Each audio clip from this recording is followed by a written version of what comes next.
siyabingelela okukhulu ukuzithoba ngibingelela indlu yamithi yamakhosi ngithi mngunomnyama ongangey'ntaba zakho kwahla zengane zamuka namanzi silesikhulu ngiswele amagama ayizinkulungwane engingaphakama ngawo ngime phambi kwesizwe sikaZulu ngithi ngiyabonga. Kepha ukubonga kwami esilweni sethu ngifuna ukubonga ngenhliziyo yami ukwethembeka kwami nesizwe sasemanxubeni esengizosihola ngesibusiso sonke ngey'ntaba zakhe zikaZulu. Ngifisa ukusho ukuthi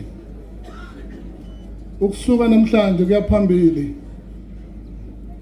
sizothembeka, ngizokwenza ngakho konke kusemandleni ukuthi iy'ntaba zakho hlangana namakhosi ngizozibheka ngeqiniso, futhi ngizokwenza konke kusemandleni futhi ngizozihlupha ukuthi ngaso sonke isikhathi ngizinikele ngaphezu kwalokho ebengikwenza, ngizinikele ngakho indlunkulu. Ngiyathokoza kakhulu, ngibonge kinina nonke sizwe sikaZulu nephakathi kwethu.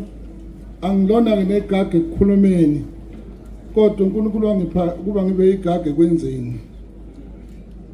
Ngibonge kakhulu emndenini wami engiphuma kuwona ukungeseka kangaka nokungibekezelela kukhona konke ebengicela kunina ukuthi ningikhaphe siye eNdlunkulu singeyilutho.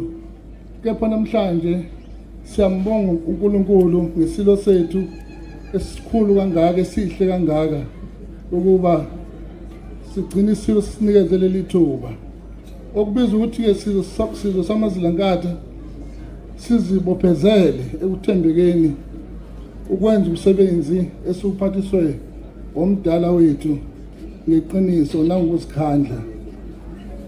Ngibonge futhi kuNdlunkulu ngoba ngiganiwe. Ngibonge uNdlunkulu ukungikhuthaza kuze kufike la ukuthi nalapho sisekumnyama khona, kodwa bengikhuthaza ukuthi indlunkulu ngiyeseke ngakho konke kusemandleni ami. Ngakho-ke silesikhulu, ngimfushane ngokukhuluma, kepha ngiphethe amaguqa. Nawo amaguqa esile ngophethe, ngiphethe amaguqa ayisihlanu, bese ngizophatha-ke